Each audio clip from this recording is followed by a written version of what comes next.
Hello students, कैसे हैं आप। आशा करती हूँ सभी स्वस्थ होंगे, खुश होंगे, प्रसन्नचित्त होकर वीडियो देखने के लिए रेडी हो गए होंगे। जी हाँ, मैग्नेट ब्रेन्स और मैं आप सभी का बहुत बहुत स्वागत करती हूँ। बता दूं आपको कि मैग्नेट ब्रेन्स आप जैसे होनहार, लगनशील, मेहनती, परिश्रमी, स्मार्ट स्टूडेंट्स के लिए लेकर आया है कक्षा 6वीं से 12वीं तक की ऑनलाइन स्कूल एजुकेशन फ्री। और साथ ही साथ आपके जो मानसिकता है कि कब हम कौन कौन सी प्रतियोगी परीक्षाओं में बैठेंगे ताकि हम अपने अपने लक्ष्य को प्राप्त कर सकें, इसी भावना के साथ यहां पर अर्थात आपके फेवरेट चैनल पर सभी प्रतियोगी परीक्षाओं के वीडियोस भी फ्री प्रोवाइड किए जाते हैं। किसी भी तरह के पेड सब्सक्रिप्शन की हम बात कभी नहीं करते हैं और ना ही इन फ्यूचर करेंगे। तो अपने मस्तिष्क में यदि आपके मस्तिष्क में कोई डाउट चल रहा हो, कोई संदेह चल रहा हो, तो उसको भगा दीजिए, बाय बाय कह दीजिए, क्योंकि मैग्नेट ब्रेन्स है सदा के लिए, वो भी एकदम फ्री। ठीक है, स्कूल एजुकेशन के साथ साथ प्रतियोगी कॉम्पिटिटिव एग्जाम्स के वीडियोस भी आप बेस्ट फैकल्टीज के द्वारा फ्री देख सकते हैं। ठीक है, इतना ये है, उसके साथ ही साथ जो भी आप वीडियो देखते हैं उसमें आपने इतना तो ऑब्जर्व किया ही होगा कि जिस भी सब्जेक्ट का वीडियो आप देखते हैं, अब मैं हिंदी की बात करूं तो चाहे वो गद्य खंड हो, काव्य खंड हो या व्याकरण जब हम करेंगे या बीच बीच में जो भी आ जाती हैं बातें, तो वो आपको समझ में आती हैं, बशर्ते कि आप ध्यान पूर्वक वीडियो को देखें, शुरू से लेकर अंत तक वीडियो को देखें और किसी भी प्रकार से ये ना सोचें कि हाँ ये तो मुझे आ रहा है। क्या होता है, सुन लीजिए ध्यान से, कि हम थोड़ा सा भी कुछ स्किप कर देना तो वो पूरा जो है अर्थ का समझने का, खास तौर से काव्य खंड की मैं बात कर रही हूं, तो अच्छे से ध्यान पूर्वक कविता से संबंधित जो भी अर्थ हैं या समाधान, एनसीईआरटी सॉल्यूशंस की मैं बात कर रही हूं, तो बहुत ध्यान से सुनिएगा ताकि किसी प्रकार की कोई समस्या या संदेह ना रहे, और नहीं तो फिर बाद में क्वेश्चंस आएंगे आपके मस्तिष्क में कि ओह ये तो मैं देख चुका हूं, फिर मुझे क्यों समझ में नहीं आया। यहां पर हमारा जो मस्तिष्क रहता है वो हर समय एकाग्रचित नहीं रह सकता है, तो हमें उसके अकॉर्डिंग अपने आप को सेट करना होता है। जब हमारा मन हो रहा है खेलने का तो थोड़ा खेल आइए, और जब हमें भूख लगी है तो खा लीजिए। कहते हैं ना, भूखे पेट भजन ना होवे। जब भजन नहीं होगा तो ये जो कर्म वाला भजन है वो कैसे पूरा होगा, कैसे हम पढ़ाई करेंगे। तो अपने आप को स्वस्थ भी रखना है। स्वास्थ्य, कहते हैं ना, स्वास्थ्य ही सबसे बड़ा धन है और स्वस्थ शरीर में ही स्वस्थ मस्तिष्क का वास होता है। इसी तरह से हम अपने आप को स्वस्थ रखते हुए एक्टिवली पार्टिसिपेट कर सकते हैं और ऑनलाइन एजुकेशन मैग्नेट ब्रेन्स पर आप एकदम फ्री अपना वीडियोस देख सकते हैं। इस वीडियो में लेकर आई हूं आपकी पाठ्य पुस्तक क्लास 9th, जी हां, क्षितिज का पार्ट 12, जो कि प्रीवियस वीडियोस आप देख चुके हैं, हमने स्टार्ट कर दिया है। व्याख्या का वीडियो देखा है आपने, साथ ही साथ सेकंड वीडियो जो एनसीईआरटी सॉल्यूशंस का था वो भी बहुत अच्छे से देखा होगा, सुना होगा और समझा होगा। कैदी और कोकिला लिखा है कवि माखनलाल चतुर्वेदी जी ने, और इसी कविता के आज हम करने वाले हैं बहुविकल्पीय प्रश्न। बहु मतलब बहुत, अर्थात multiple choice questions. Multiple choice questions की क्या स्ट्रक्चर रहता है वो आपको पता है ना। एक प्रश्न रहता है और 4 ऑप्शंस रहते हैं। चारों ऑप्शंस में से बड़ी बुद्धिमत्ता के साथ हमको एक राइट ऑप्शन चूज करना होता है, वही है मल्टीपल चॉइस क्वेश्चंस, जिनको हिंदी में कहते हैं बहुविकल्पीय प्रश्न। ठीक है, तो यहां पर आप, और मैं आपसे कहूंगी कि चौकन्ने होकर बैठिए, कॉन्शियसनेस के साथ बैठिए, ताकि आप जल्दी से जल्दी उत्तर बता सकें और अपने आप को आगे ला सकें। चलते हैं पहले प्रश्न की ओर। प्रश्न है, कवि ने अंग्रेजी शासन की तुलना किस रंग से की थी। काले। काले, वाह क्या बात है। काली तू करनी भी काली, शासन की करनी भी काली। Yes, very good. अगला प्रश्न, कोयल इस कविता में क्या कर रही है। कोयल क्या कर रही थी इस कविता में। स्वतंत्रता के संघर्ष के लिए प्रेरणा प्रदान करने का प्रयास कर रही है, अपने पंचम स्वर से लोगों को प्रसन्नता प्रदान करने का कार्य कर रही है, लोगों को पीड़ा पहुंचाने का कार्य कर रही है, या फिर लोगों को नींद से जगाने का प्रयास कर रही है। बताइए जल्दी, कौन सा लगता है आपको कि इस कविता में कोयल कौन सा कार्य कर रही है। क्या लोगों को नींद से जगाने का? नहीं। तो लोगों को दर्द या पीड़ा पहुंचाने का? नो। इट मीन्स ये दोनों तो गए काम से, यहां पर इनका कोई काम नहीं है। अब ये 2 ऑप्शंस है, का और खा। तो अपने पंचम स्वर से लोगों को प्रसन्नता प्रदान करने का कार्य कर रही है। पंचम स्वर, मीठी मीठी, आपने वो सुना है, दर्शन दो घन श्याम नाथ मुरी अखियां प्यासी रे। और जब प्रभु की कृपा होती है तो गूंगा बोले अंधा चलकर पहुंचा काशी रे। पंचम स्वर में गूंगा बोलने लगता है जब कृपा हो जाती है। तो तो क्या उसी तरह से अपने पंचम स्वरों के माध्यम से लोगों में प्रसन्नता का संचार कर रही है? नहीं तो, क्योंकि वो तो मधुर गीत नहीं गा रही थी, वो तो चीख रही थी। अब बचा कौन सा? पहला, स्वतंत्रता के संघर्ष के लिए प्रेरणा प्रदान करने का कार्य कर रही है कि उठो जागो, है ना। स्वामी विवेकानंद जी का कथन याद है ना, उठो जागो अने ध्याय प्राप्ति न त्या सुंडी मंडिया रहो। अर्थात जागना है, उठना है और अपने कर्म पथ पर चलते हुए अपने लक्ष्य की प्राप्ति करके ही रुकना है। बाधाएं आएंगी, मुश्किलें आएंगी, कई सारी ऐसी परेशानियां आएंगी जो हमें व्यथित कर देंगी और जो हमसे कहेंगी नहीं नहीं वहां मत जाओ, बहुत कठिन रास्ता है। लेकिन हम अपने हौसलों को रखेंगे बुलंद और अपने जज्बे को रखेंगे जिंदा, क्योंकि हमसे बड़ी तो कोई ऐसी चट्टान नहीं है जो हम उसको क्रॉस ना कर सकें या उसको तोड़ ना सकें। ठीक है, इसी भावना के साथ इसका यही ऑप्शन सही होगा। नेक्स्ट है, कवि ने जंजीरों को क्या कहा था? परेशानी की वस्तु? नो, गहना। अच्छा, शीतलता प्रदान करने वाली वस्तु या एक हथियार? तो कवि ने कहा था गहना। कवि ने कोयल के स्वर में किसके स्वर की कल्पना की? दुर्गा के, सरस्वती के, लक्ष्मी के या भारत माता के? बिल्कुल सही जवाब, क्योंकि ये जो कविता है वो स्वतंत्रता सेनानियों की कविता है और साथ ही साथ इस कविता के माध्यम से तब का वर्णन किया है जब भारत भूमि पर अंग्रेजों का शासन था, मातृभूमि को अंग्रेजों ने जकड़ के रखा था। इसलिए ये जो स्वर हैं कविता में वो भारत माता के हैं। अगला प्रश्न, इस काले संकट सागर पर इस पंक्ति में निहित अलंकार बताइए कि इस काले संकट सागर पर यमक रूपक कोयल उत्प्रेक्षा अलंकार, तो इसमें है रूपक काला संकट। ठीक है, इस काले संकट सागर, संकट को सागर एज इट इज मान लिया है।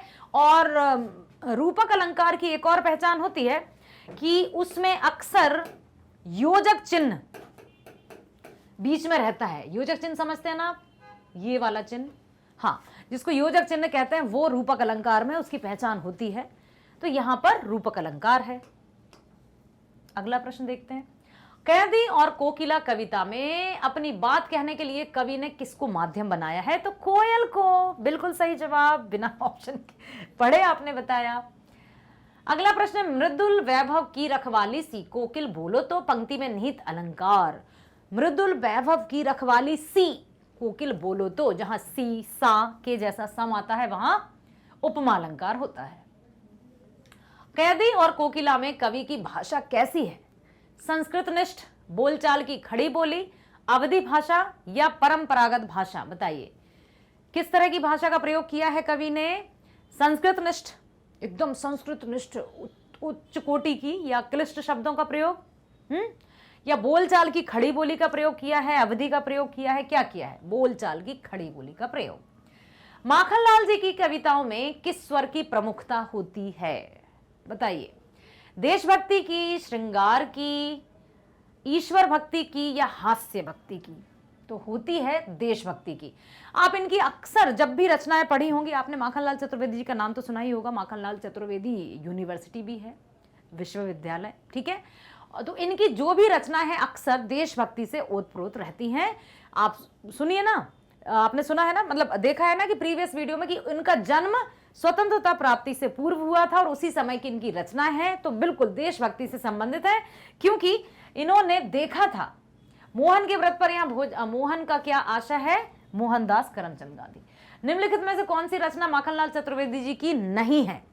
प्रश्न को ध्यान से पढ़ना है, क्योंकि अक्सर कभी कभी जब ये प्रश्न आते हैं ना तो हम नहीं पर ध्यान नहीं देते और हम सोचते हैं कौन सी रचना माखनलाल चतुर्वेदी की है और हम कर देते हैं गलत जवाब। ठीक है, तो हम ध्यान से पढ़ेंगे प्रश्न को, कौन सी नहीं है? हिम किरीटनी, लहर, हिम तरंगनी, वेणु लो गूंजे धरा। हिम किरीटनी तो है, हिम तरंगनी भी है, अर्थात लहर नहीं है। माखनलाल चतुर्वेदी जी ने किस पत्रिका का संपादन किया था?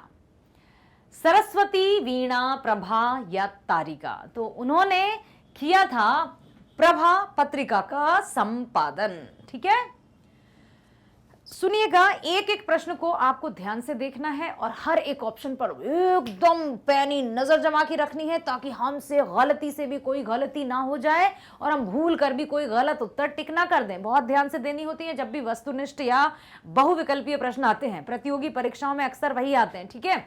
माखनलाल चतुर्वेदी जी को किन किन पुरस्कारों से पुरस्कृत किया गया था? याद कीजिए पहला वीडियो जिसमें हमने जीवन परिचय और व्याख्या देखी थी। तो ज्ञानपीठ एवं पद्मश्री, ज्ञानपीठ मिला था? नहीं शायद। साहित्य वाचस्पति एवं ज्ञानपीठ, नो, जब ज्ञानपीठ को हमने वहां देख लिया तो यहां भी ज्ञानपीठ है, मतलब वो भी नहीं। पद्म भूषण एवं ज्ञानपीठ,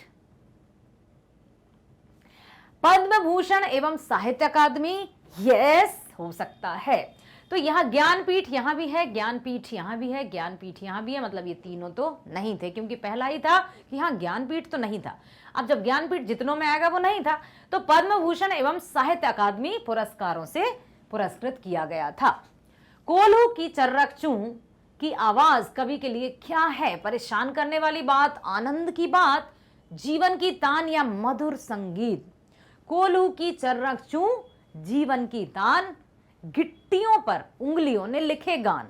तो यहां जो उत्तर है वो होगा जीवन की तान, ठीक है। कवि ने कोयल की हरियाली डाली की तुलना स्वयं की किस चीज से की है? तुझे मेरी मिली हरियाली डाली, मुझे काल कोठरी काली। तो क्या होगा? हथकड़ी से उसकी तुलना की थी, हरियाली डाली से नहीं, तो जंजीरों से, नो। तुझे मिली हरियाली डाली, मुझे काल कोठरी काली, तो जेल की काल कोठरी, I think this one is correct, very nice. Rajni का अर्थ क्या है? रजनी शब्द आपने सुना ही होगा। काली तू, रजनी भी काली, तेरी काल, मेरी काल कोठरी काली, काली लहर कल्पना काली। तो यहां पर काली क्या है? काली काली अमावस की रात में काली काली है ठीक है। रजनी का अर्थ यहां है सुबह, दोपहर, शाम या रात। रात, क्योंकि रात ही काली है, रजनी है। अगला प्रश्न है, कवि कारागार में किस तरह का जीवन व्यतीत कर रहे हैं? सुखी, एकदम बहुत आनंद आ रहा है उन्हें, या फिर वैभवशाली, सारी सुख सुविधा संपन्न है, नौकर चाकर एकदम बड़े अच्छे से, नो। नारकीय, या इनमें से कोई नहीं, मतलब नर्क की भांति, या फिर इनमें से कोई भी नहीं। तो उत्तर सही है नरकीय, अर्थात नर्क में जो भी कहते हैं ना कि स्वर्ग है, ये नर्क है, जन्नत है या जहन्नुम है, तो जिसकी हम कल्पना भी नहीं कर सकते। अंग्रेजी शासन भारतीय स्वतंत्रता सेनानियों पर इतना दुराचार, अत्याचार, प्रताड़ित और यंत्रणाएं देते थे, ठीक है। अगला, कवि के अनुसार जेल में क्या नहीं मिलेगा? शाही पकवान, अच्छे वस्त्र, पेट भर खाना या सिनेमा? अब शाही पकवान को तो ऑप्शन में ही नहीं है, होना चाहिए, मतलब एक हमारे अकॉर्डिंग। अच्छे वस्त्र कहां से देंगे जब वो पानी की एक बूंद तक नहीं देते, खाने को नहीं देते पेट भर खाना, है ना, मरने भी नहीं देते तड़प रह जाना। तो ये इस पंक्तियों के अनुसार या हमें कविता के अनुसार ऑप्शन को चयन करना होता है या चूज करना होता है, ठीक है। यहां पर हम ये नहीं कहेंगे कि क्या दे सकते हैं, जेल में कौन कौन सी सुविधा है। कविता के अकॉर्डिंग जिससे संबंधित जो भी ऑब्जेक्टिव प्रश्न आते हैं तो उन्हें हमें उसी विषय से संबंधित देखना पड़ता है। तो पेट भर खाना। पूरी कविता में कवि किसके माध्यम से अपने मन के उद्गार प्रकट कर रहा है? गांधी जी, चांद के, अपनी कविता के, या कोयल के? तो कोयल की सहायता से। कवि को कहां स्वतंत्रता पूर्वक कार्य करने की सुविधा नहीं थी? घर में, कारागृह में, कार्यालय में या विद्यालय में? पहली बात तो ये ध्यान से सुन लीजिए कि जो भी ऑप्शंस आते हैं हमें सभी ऑप्शंस के अर्थ पता होना चाहिए कि आखिर वहां लिखा क्या है। जैसे घर तो पता है, कारागृह पता है, ओके, जेल, वेरी नाइस। कभी कभी कुछ ऐसे शब्द आ जाते हैं जिनका हमें अर्थ पता नहीं होता और हमें लगता है शायद यही टिक होगा और उसका अर्थ कुछ और ही होता है और आंसर हमारा चला जाता है गलत एकदम। तो हर हमारे जो शब्दकोश है ना उसको हमें बढ़ाना है। अधिक से अधिक हिंदी के न्यूज़पेपर, समाचार पत्र पढ़िए, पत्रिकाएं पढ़िए और पाठ्य पुस्तक पढ़िए। पाठ्य पुस्तक शुरू से लेकर अंत तक हर एक चैप्टर को हम पढ़ेंगे, बहुत अच्छे से ध्यान से पढ़ेंगे तो हमें शब्दों को लिखने का भी आइडिया मिलेगा, है ना। और साथ ही साथ हमारी जो जानकारी है, जो हमारी शब्दकोश है, उसमें भी सहायता मिलेगी। तो उत्तर है कारागृह में। आशा करती हूँ आपने हर एक प्रश्न को ध्यान से सुना है और उत्तर को भी ध्यान से समझा है, और भी इससे संबंधित यदि किसी तरह के प्रश्न आ जाते हैं तो आप उनका उत्तर भी बहुत अच्छे से देंगे। इसी तरह से प्रत्येक वीडियो को ध्यान से देखना है, ध्यान से समझना है, क्योंकि हम हमेशा यही प्रयास करते हैं कि आपकी हर एक जिज्ञासाओं को हम शांत करें और आपको बेस्ट वीडियोस प्रोवाइड करें, ताकि आप अपने जगह पर बैठकर ध्यान से देखें और विषय में अपने आप को करें एकदम अव्वल लेवल का, ऊपर लेवल का। आपको पता है कि कक्षा 6वीं से ऑनलाइन 12वीं तक ऑनलाइन स्कूल एजुकेशन तो फ्री है ही, साथ ही साथ सभी प्रकार की प्रतियोगी परीक्षाओं के वीडियोस भी आप आपके फेवरेट चैनल पर फ्री देख सकते हैं, जिनमें शामिल है NTSC, olympiad, IIT, JEE, NEET, UPSC, bank, insurances, सभी प्रकार की प्रतियोगी परीक्षाओं के वीडियोस आप यहां देख सकते हैं।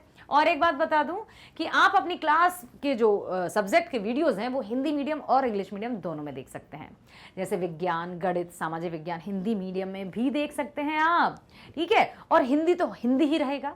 जब आपको हिंदी का वीडियो देखना है तो आप कीजिए क्लास 9th क्षितिज, जो भी आपको पार्ट देखना है, लाली वर्मा, आपके सामने आ जाएगा वीडियो से संबंधित आपको संपूर्ण जानकारी चाहिए तो थोड़ा प्लेलिस्ट पर जाइए। प्लेलिस्ट पर जाते ही आपको क्या देखना है, जैसे पाठ का सार देखना है, एनसीईआरटी समाधान देखना है, या पाठ्यक्रम देखना है, या बहुविकल्पीय प्रश्न देखना है, मल्टीपल चॉइस क्वेश्चंस देखना है जिसको बहुविकल्पीय प्रश्न कहते हैं, या वन शॉट रिवीजन देखना है, जस्ट क्लिक करेंगे तो उसका वीडियो आपके सामने आ जाएगा। वीडियो जब आएगा ध्यान से देखिएगा, ध्यान से सुनिएगा, और जब आप बहुत अच्छे से ध्यान से वीडियो देखेंगे, सुनेंगे, समझेंगे तो आपको पसंद जरूर आएगा, इतना तो मुझे विश्वास है। तो लाइक करना है, सब्सक्राइब करना है, ताकि नोटिफिकेशंस प्राप्त होते रहें, हर एक नए वीडियो की जानकारी आपको प्राप्त होती रहे और तुरंत आप समय रहते, समय के साथ अपने आप को अपडेट रख सकें। कम्युनिटी पोस्ट पर भी आपको अपडेटेड रहना है, क्योंकि आगे आने वाले वीडियोस की जानकारी वहां पर दी जाती है। एक्टिव रहिएगा, हमेशा पार्टिसिपेट करते रहिएगा और शेयर करना मत भूलिएगा। आप बहुत टैलेंटेड स्टूडेंट्स हैं, बहुत एडवांस्ड स्टूडेंट्स हैं, स्मार्ट हैं।